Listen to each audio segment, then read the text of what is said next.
Hi, I'm Patti Robron, and this is Speaking Truth to Goodness, the podcast where we seek joy and purpose on a burning planet. Our conversations are informed by art, activism, and a recognition of humans' deep need for connection and affirmation.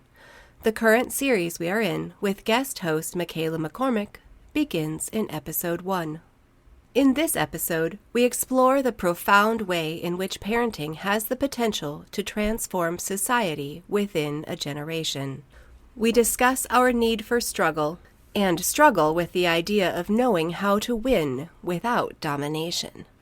Most of all, we seek to move toward a world where the goodness of our effort is culturally humble and moves beyond the needs of land-owning white men. We find hope in knowing that those younger than us may already be headed that way, that a new story is already being written. Here we are.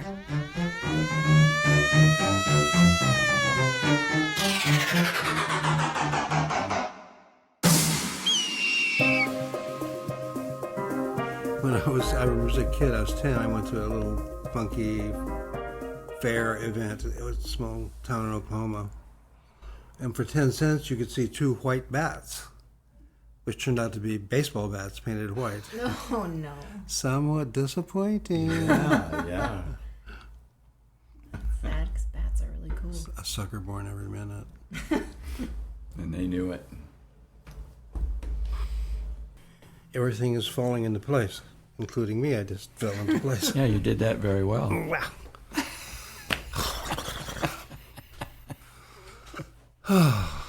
We all need to learn how to fall artfully. That's more profound than you probably intended. That's like, what's Rumi's thing is, and then falling. How do you discover freedom in falling? It's a great little poem I have somewhere. Yeah, I'm a big Rumi fan too. Did you happen to see the Bill Moyers series on poetry?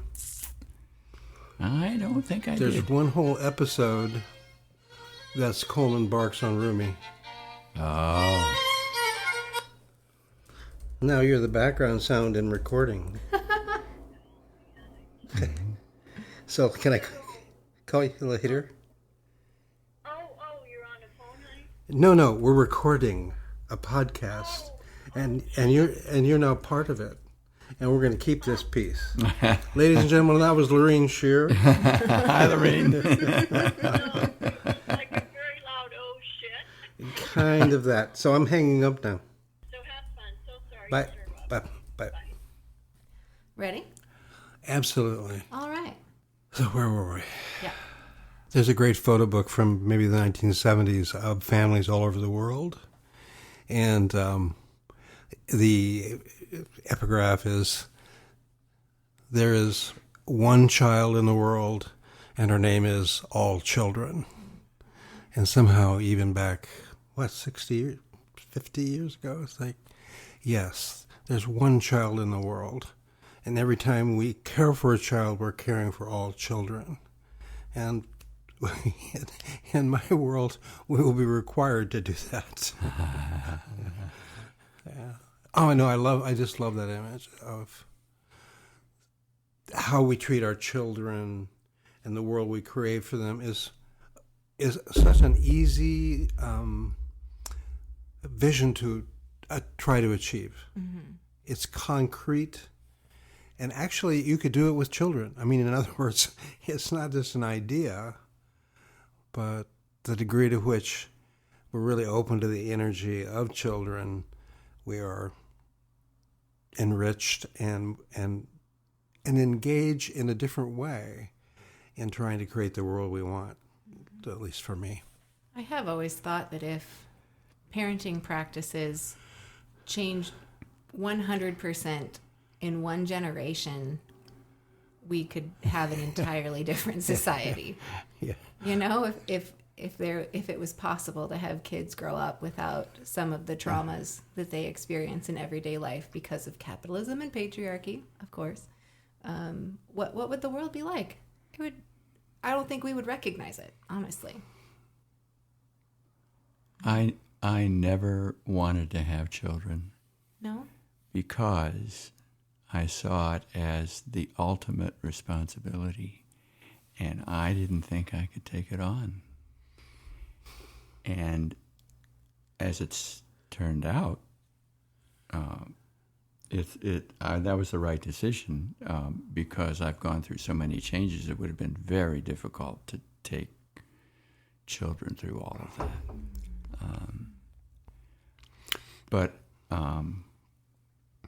Yeah, I just think it is.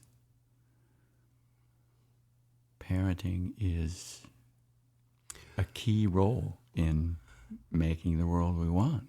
And one that we undervalue so much. Oh, yeah. Yeah. Well, I leaped right into parenting and really screwed it up. It's on-the-job training, you realize. Yeah. And it's wonderful and beautiful, and I have an amazing family. But did I know what I was doing? No. Did I make some really big sort of errors? I did. Loving errors, but errors nonetheless. So I think women, to a certain extent, have a community of mothers that you, especially when you're pregnant, everyone responds to that. Men have none of that. Right. So there's no support group around parenting that I'm aware of. I mean, there could be pockets here, but so if we have been damaged in how we were raised, there's no way for us to easily step away from it because it's just what you know. And it's funny, when I was teaching in Africa, they said, if you are not conscious of what you're doing, you will teach the way you were taught. Mm-hmm. Well, that's, yep. The way I tend to say that idea is that wounds that you have not healed yourself, you will pass on to your children. Woof. Mm-hmm. Woof. Woof. Seriously. Ugh. Yeah, like hits in the gut. But isn't it also true that the gifts that you were awarded growing up, you also pass on to your children? Now that's a good thought. It's like what I notice about children is that they see and understand about 10 times as much as parents give them credit for. Yeah.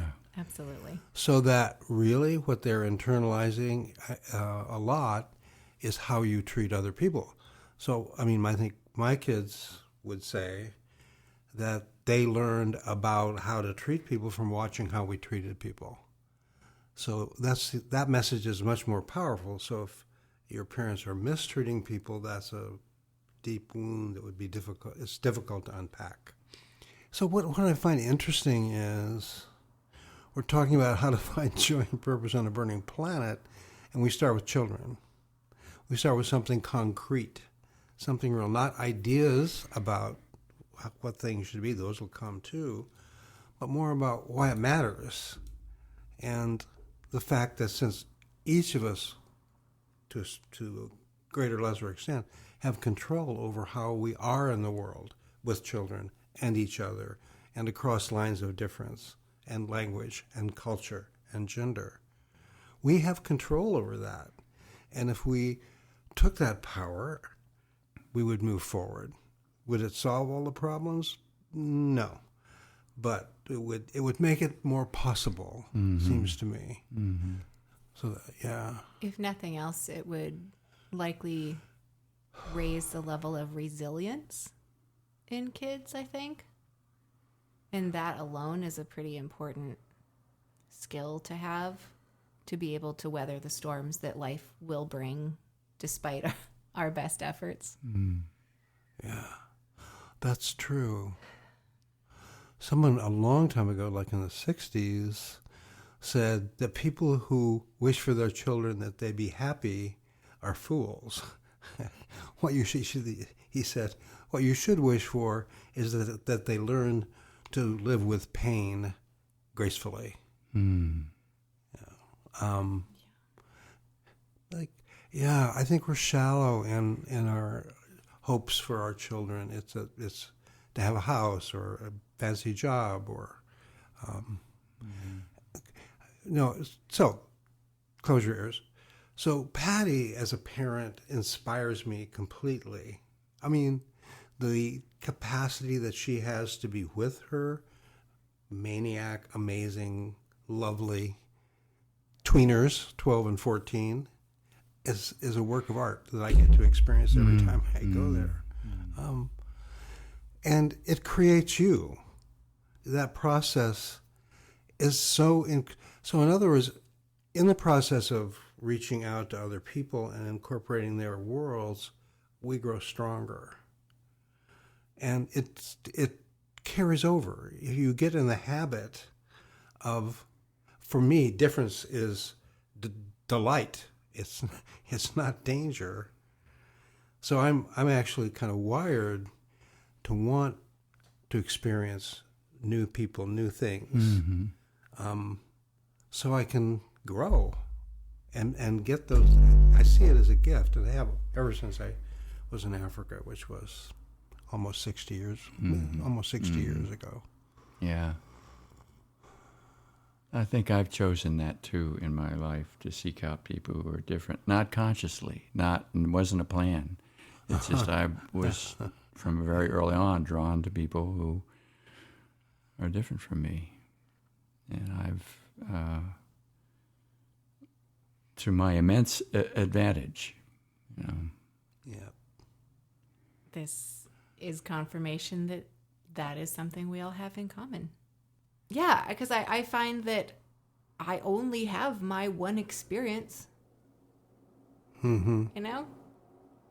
White lady in the places I've lived, that's all I know. Yeah. And I thought at some point I had this idea of, well, isn't that the exciting part of why we like being around other people, is we get to know another human story. So it's almost like we got to live more than one life, because we get these little windows into other lives people have lived. And it never made sense to me, the idea of, I only want people around me who are just like me, because that makes me comfortable. I would be so bored. Unfortunately, that's how our society has been organized, for people to be around people like them, so that the theory is, wrongfully, that will minimize the chance of conflict and discord, that we'll all just be happy together. That's been BS for as long as I have known. But do you think it was organized that way and intentionally to downplay conflict? Because my brain immediately goes to increase profits, but yeah, yeah. Maybe it's all there. But another thing you can say is that the people who created this country on paper and organizationally were land-owning white men. That's who they invited to the conventions and to Congress and to business, and you know. I mean, that's a good reminder. So what that makes me think of is I've said for a long time, because of the dysfunction of government right now, that, you know, as you grow older, you always say it was better when I was a kid. I say, but it really was better as when I was a kid. And then someone said to me recently, if you were white.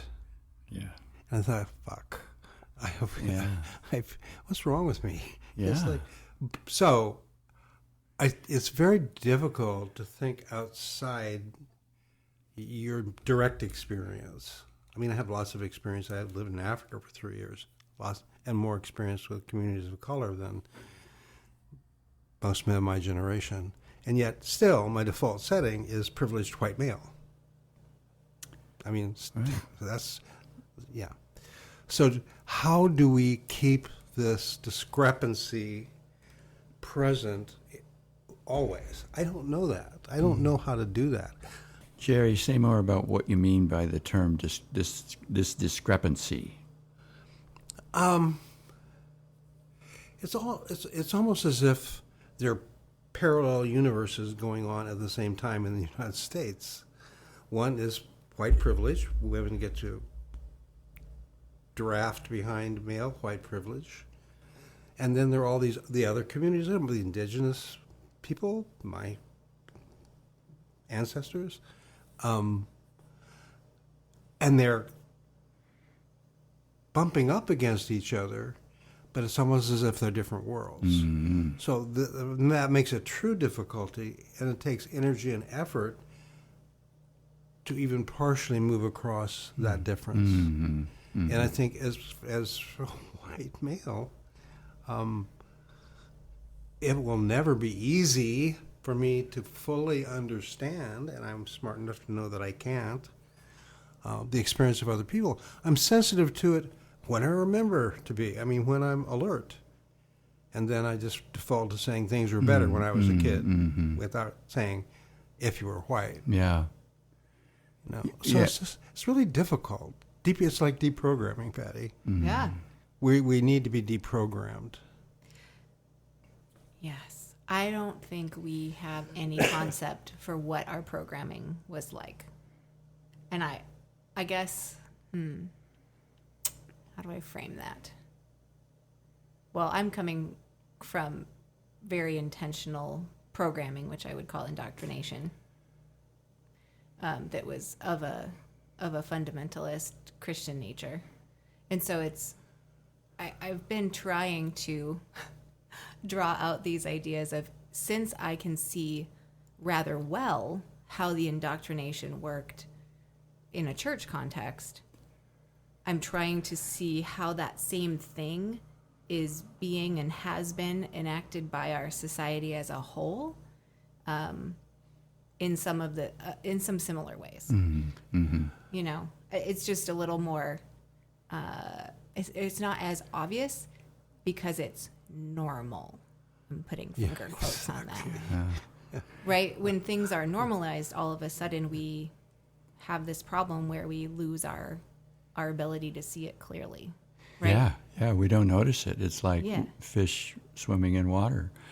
Right. Our culture, the dominant culture in our society, has its own story, which it has imposed in us from day one, from the day each of us have been born. And it doesn't have to be explicitly expressed now, and hasn't had to be for a long time, because it's ingrained in us to the point where we don't question it.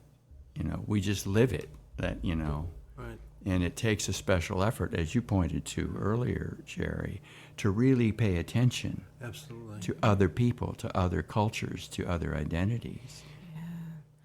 Well, and that also connects back into the idea of our children, because it's pretty handy for those in power to make sure the current adults understand the rules of existence here.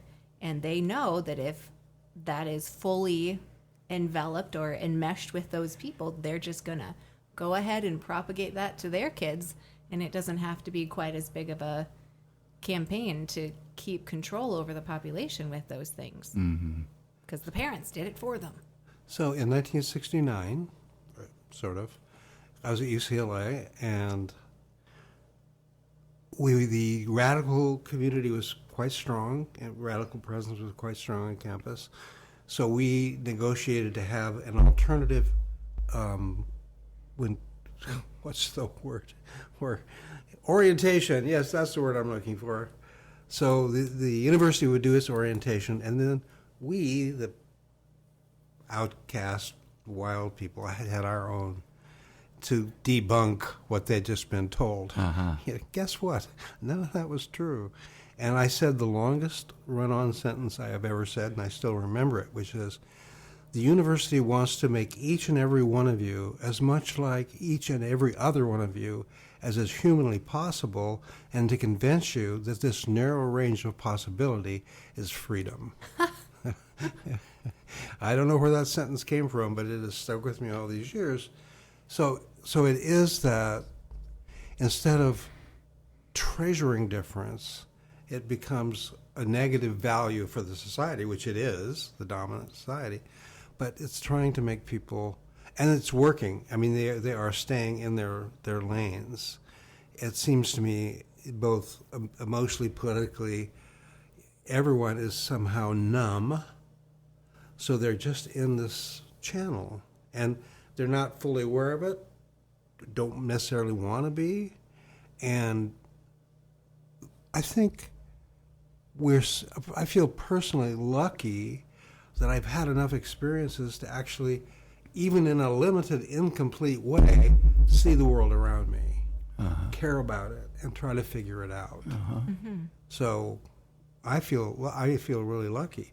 That I don't know how to change it makes me feel less lucky. It makes me feel frustrated, but not tantrum frustrated, just in my cells. I want every child to be loved and fed and cared for. You said earlier, Jerry, that most people now are numb. And I think that's been true for a long time, but more and more people now are not numb. Right. And you can see that in the Black Lives Matter movement and the assertion of transgender rights and the fight to keep abortion legal and all those things. And they're being challenged by the people from the dominant culture. Right. They're trying to ban books in schools and keep kids from being taught about slavery and et cetera, et cetera, et cetera. All of that is very troubling, and it's quite possible that they will win this fight again. Do you think? Oh, I have been telling myself in great hope that this is the death knell of their ideologies, right? That they're scrambling so hard to keep it going now because they know the end is coming. I desperately want that to be true. Yeah, and I think that's possible too, but there is no guarantee. Yeah. Because the dominant culture has asserted and won before. And we don't know how many tries it'll take for us to break through with this message of compassion and sustainability, and we have an opportunity largely because the people from the dominant culture are trying to assert themselves. We wouldn't have these opportunities if they weren't scared enough about losing what they value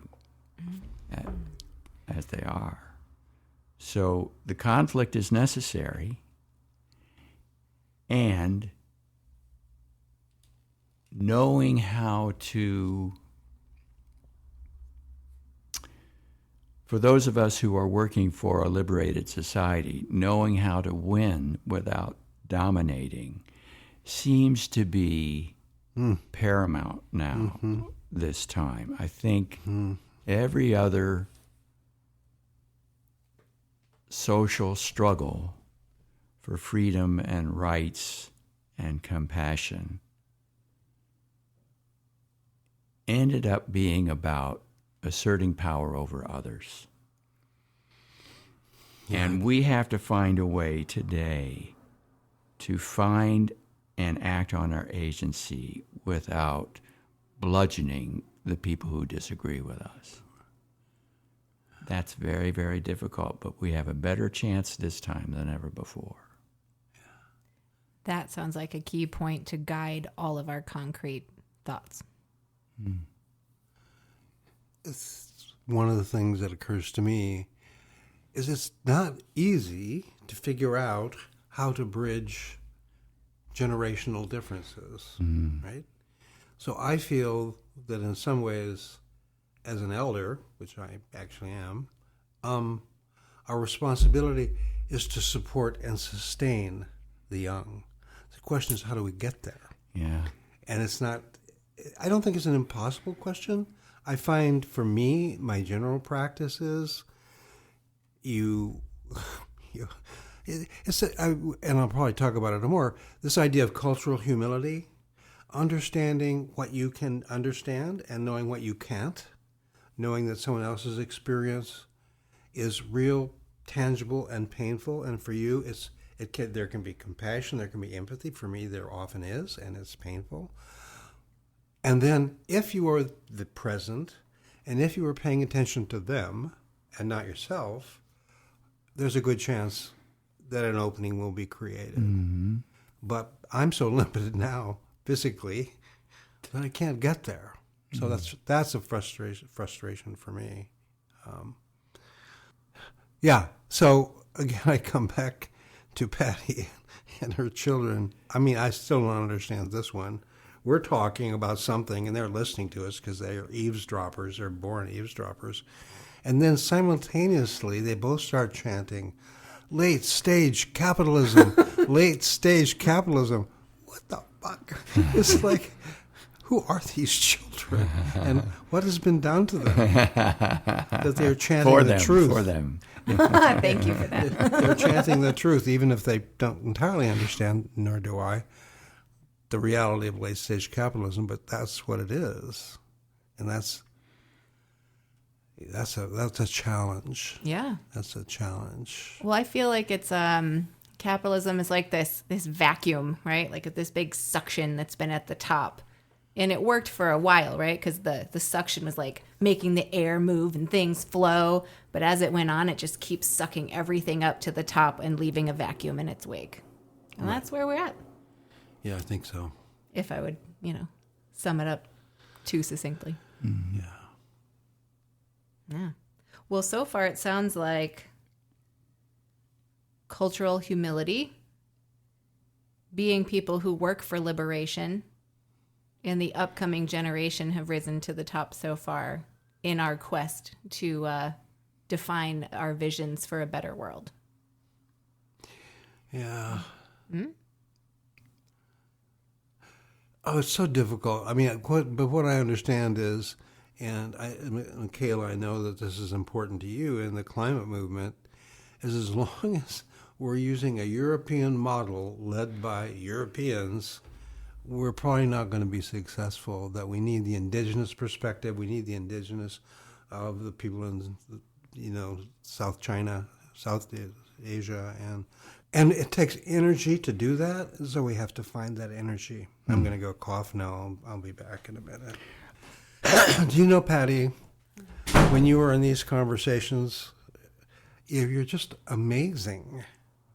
Because I think, like me, you listen with your body and you react out of your body. And it's just a beautiful thing to see. For a long time, I actually thought that I spent most of my time in my head and not very embodied. But through the process of healing over the last few years, for sure, I think I have re-entered my body. I think so too. Yeah. But yeah, and you re-enter your body in these conversations. You actually glow a little bit. Oh, well. Giving off light. Isn't glow another term for when a woman sweats? No, it's not. Women don't sweat, they glow. If you were sweating, I'd say you were sweating.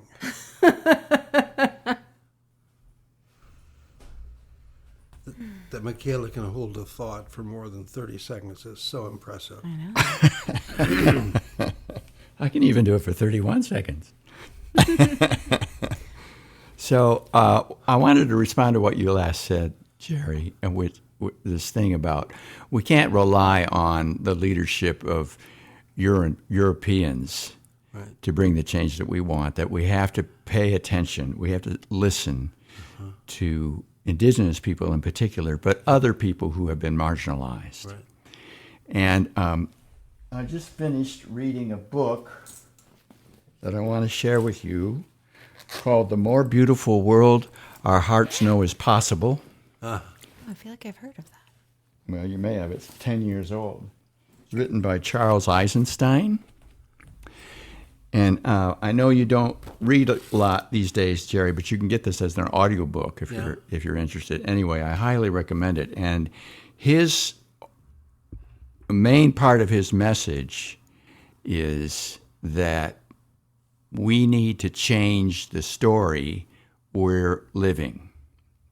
The story we've been living is about capitalism and its attendant qualities, patriarchy, white supremacy, all those things. And it's not just a matter of organizing or presenting arguments verbally, orally, in written form. It's about each of us figuring out how to step out of our old story, which we're all deeply infused with, and start living a new story. Yeah. The kind of story that the three of us are talking about. Yep. And so that has to happen both at a very, very personal level, yep, and as it grows, a systemic level. And this is a person, Charles Eisenstein does a lot of workshops and teaching people, and he's done it for years. And one of the things that he thinks he's learned is that the younger generation, and he admits that this is mostly white American kids that he's learned this from, but many of them, among them, he is seeing much more ease in letting go of our culture's old story and stepping into this new story, defining this new story. And it's not something, because I'm not very connected to too many young people, particularly because I'm not a parent, but also I just don't, I don't spend time a lot with a lot of younger people. So this was revelatory to me and very hopeful. I totally agree with you. All right, and I love that idea. I do feel like I've been seeing that maybe from, I guess, what we would call the millennials, who are about 40 right now, and younger. I see that a lot. I think millennials were the generation that, they played t-ball and everyone got a trophy type group. But I think that sunk in a little bit. It got made fun of in the media. Oh, these millennials, they just expect everything. They've had it so easy. But you know what? I mean, I really think millennials took something from that. They were like, we all win. We all got to play, right? I really think something about that sunk in a way that no one intended. Interesting. Mm-hmm. At least I like to think that. So I think combining this notion of millennials being the everybody gets a trophy generation with the things you're talking about, it makes me wonder if, well, I guess it puts me in mind of how those same millennials, where everyone gets a trophy, grew up and they realized, but not everyone gets to afford a house. Yeah, exactly. Yeah. I'm on the cusp of millennial. I'm what they call an exennial. I'm in that weird little pocket, I guess. And I feel that. I feel like I'm a transitional species. Like we're sitting here hoping that we can solve it and hasten the coming of the end of capitalism, right? But I think it's important too to take heart a little bit, to recognize that, those millennials who are now about to enter an age where they're going to be driving more of the society, they may be carrying some of these ideas at the forefront already. Now, a caveat to that is it makes me think about how the hippies became the yuppies, and that does scare me a little bit. Yeah. So, will capitalism have one more go and pull in those millennials and younger who might have seen it different otherwise? I don't know. But it might be good for us to be aware of it. Youthful ideals have been around a long time. They get eroded, worn away, whatever. But there's also realities. You can't own a house. You don't have a job that makes any sense. You feel economic pressures. That's a real buzz killer. So there are powerful forces that we have to find a way to bridge, take this energy through that transition. In India, in one branch or another, 3 life stages: apprenticeship, householdership, and mentorship.